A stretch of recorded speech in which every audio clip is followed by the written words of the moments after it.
What on earth is happening? As my nephew and I stand dumbfounded on the sandy beach, the cruiser carrying my husband callously sails away, leaving us stranded on this deserted island. We were here for a family trip, supposed to enjoy camping. I had planned to create some beautiful memories for my adorable nephew.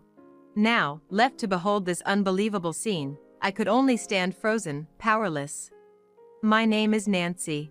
I'm 37 years old and live with my husband, whom I've been married to for a few years now. We don't have any kids yet. Before getting married, it was just my younger sister, Emily, and me. Our parents, who were my everything, passed away simultaneously in March, just as I was about to graduate from high school.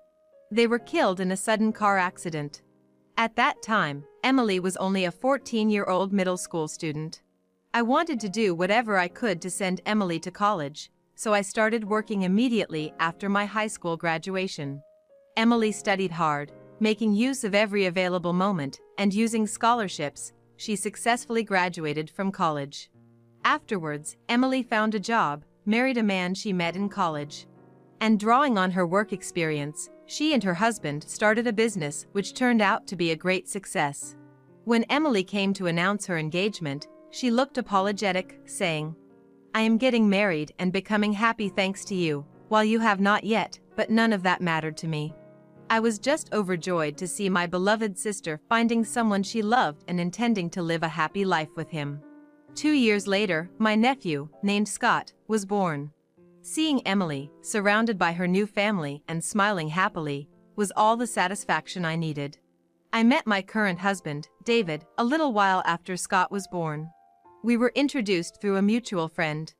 From the stories David told me when we started dating, I gathered that he didn't have a good relationship with his parents. They didn't support his wish to go to college. So he used student loans to attend, and is still repaying them. Both David and I come from complicated family backgrounds and have struggled with money for a long time. I think these shared experiences were what brought us together.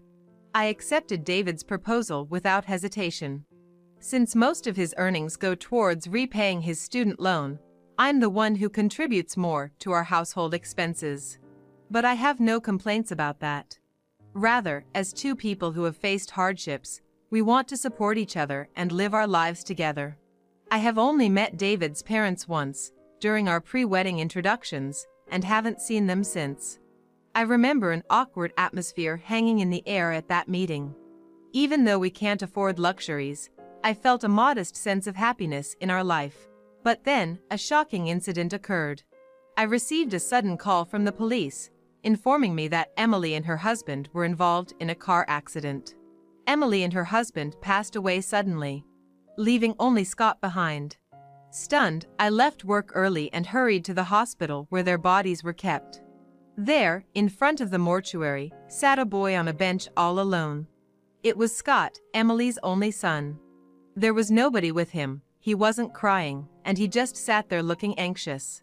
Seeing Scott like that, I couldn't help but hold him tight.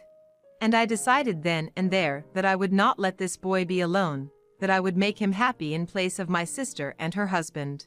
When I brought Scott home, my husband didn't bother to hide his sour face. I had pleaded with David, who was cold towards Scott, many times, "Please stop behaving like that." At some point, he seemed to have developed affection for his nephew, and one day, out of the blue, he agreed to live together. "He's Nancy's beloved sister's child. We need to make him happy." While I found it puzzling that David could so suddenly change his mind, I took advantage of his change of heart and proceeded with the adoption. Scott would often show me his smile and seemed to bond well with me, but with David, he always seemed a bit distant.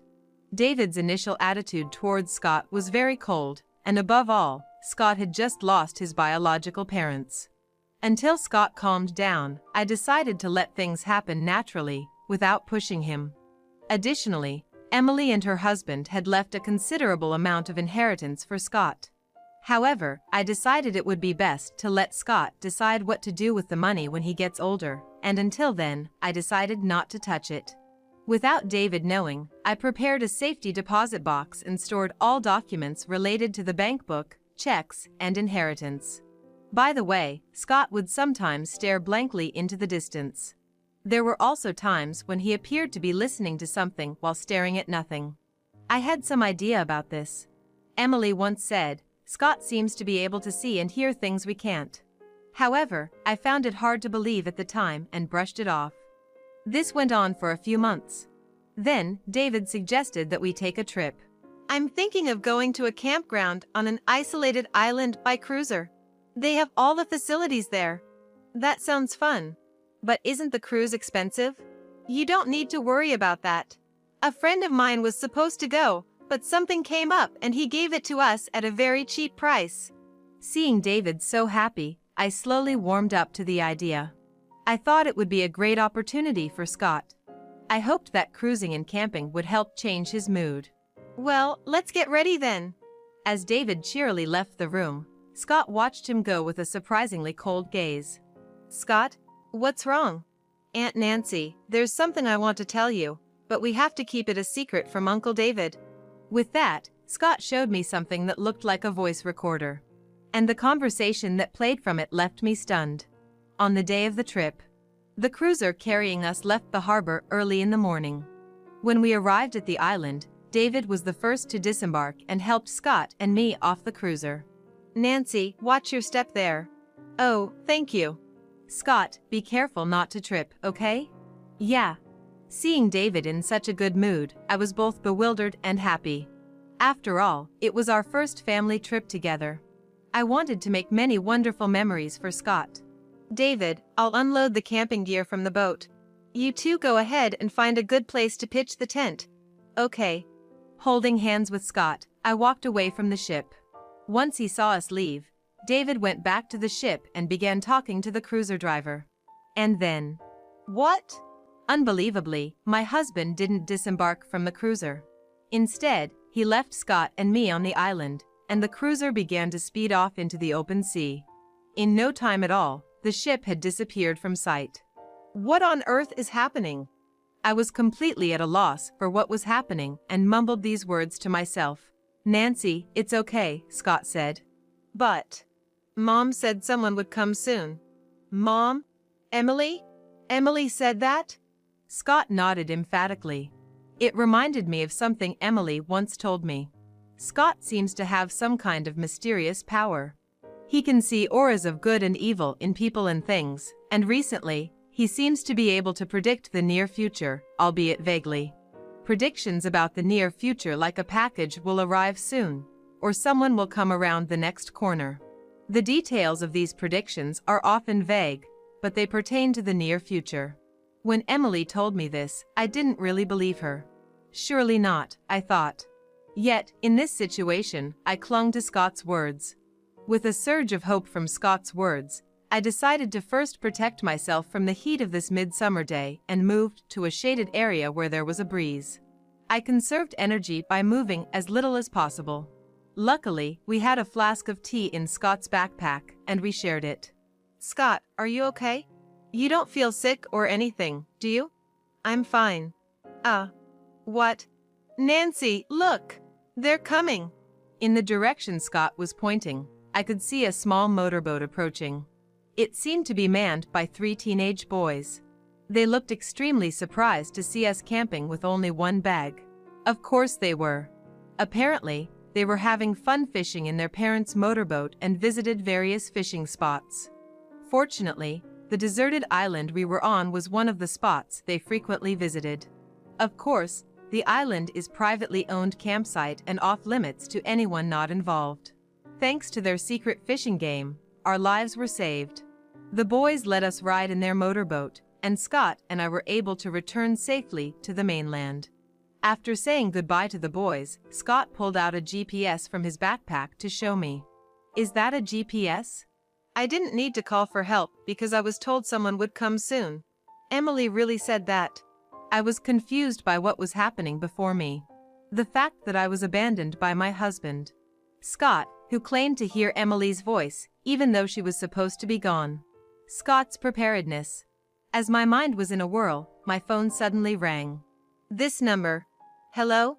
As the story on the other end of the phone unfolded, my head, initially in turmoil, began to cool bit by bit.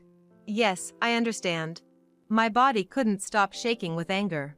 I can't believe he would stoop so low. I absolutely won't forgive him. After what he's done to Scott and me. An eye for an eye. No, we'll give him triple what he gave us. After that, I made a call to certain people, explaining the situation. The next day. Phew, I'm beat. You're late, aren't you? What, Nancy? How are you here? My husband returned home leisurely, unaware that we had beaten him to it. The call that had come in when Scott and I landed was a report from the detective agency I had hired before our trip. The day my husband invited us on the trip, the voice recorder that Scott had shared with me had captured my husband discussing financial matters with someone. Nancy, I feel like he is up to no good. I was surprised that Scott even had a voice recorder, but what my husband was discussing was even more shocking. With a bad premonition, I decided to look into our joint savings account. And there was barely anything left. My husband had withdrawn the money without my knowledge. Shocked, I wanted to confront my husband right away. But I suppressed that urge, thinking it was best to first get solid evidence, so I decided to hire a detective agency. It was during the cruise trip before this report arrived that Scott and I nearly faced danger. After receiving the report from the detective agency, I immediately contacted my husband's parents to explain and confirm the course of the incident and the contents of the report. Upon hearing my story, my in-laws said, "We'd like to be present when you talk to David," and immediately made their way over here. That's how we got to this point. And there was another man present whom I had contacted. Why are my parents here? So, you reported that Scott and I went missing, that we fell from the cruiser? How thoughtful of you. That's. But we didn't fall from the cruiser, you left us on the island. My husband was pale and drenched in cold sweat, trying to think of some excuse. In addition to this incident, it seemed like my in-laws had something they wanted to confirm with my husband. According to the report from the detective agency and my in-laws, my husband had not been repaying his student loans at all. The truth was that he had a massive debt from gambling in his college days, and had asked his parents to cover the repayments on the condition of monthly payments. The reason he had been telling me he was estranged from his parents was entirely due to this debt, and he had cut off visits to his family so I wouldn't notice the delays in repayment. Moreover, for about the last year, those repayments had been delayed. And there was another reason for that. My husband was smitten with a certain club girl, and was splurging on her as if money was water. Because of this, he was not only unable to make repayments to his family, but he also spent our savings. What the hell is going on? Will you explain it now? Surrounded from all sides and with no way out, my husband finally gave in and began to talk. She had a gangster boyfriend. Apparently, the girl and her gangster boyfriend had repeatedly demanded hush money to keep their affair secret from me and our parent company. In other words, he had been trapped in a scam, played like a sucker. At first, he was paying out of his own salary, then moved on to our savings. According to him, when he was running out of money and panicking, I happened to mention wanting to take care of Scott. Initially, he thought it would be impossible to take on another child when they were so strapped for cash. However, when he found out the child was the son of my sister and brother-in-law, who had been running a business, he thought he might be able to make use of their wealth. But no matter how much I searched, I couldn't find the passbook containing the inheritance. I thought if Scott, the supposed inheritor of the inheritance, and his guardian, Nancy, disappeared, the property would become mine. His selfish reasoning left both me and his parents flabbergasted. Despite this, David insisted that he was a victim. I was constantly extorted by gangsters. I'm a victim too, right? Right. Another person present at the scene quietly said to him, "Enough is enough." His quiet but powerful words filled with anger silenced David, who had been shouting until now. First of all, there's no way such selfish reasoning would work. And there's no reason why you, who has nothing to do with this, should say such things to me. This is Mr. Stevens, a lawyer. Lawyer. Mr. Stevens was a close friend of Emily's husband. Since Scott was born, Mr. Stevens seemed to have adored him very much. Even after Emily and her husband died in an accident, he seemed to be very concerned about what happened to Scott. And when it was decided that Scott would be taken in by me, it turned out that he had provided him with a GPS and a voice recorder. "Scott, we don't know what's gonna happen from here on out.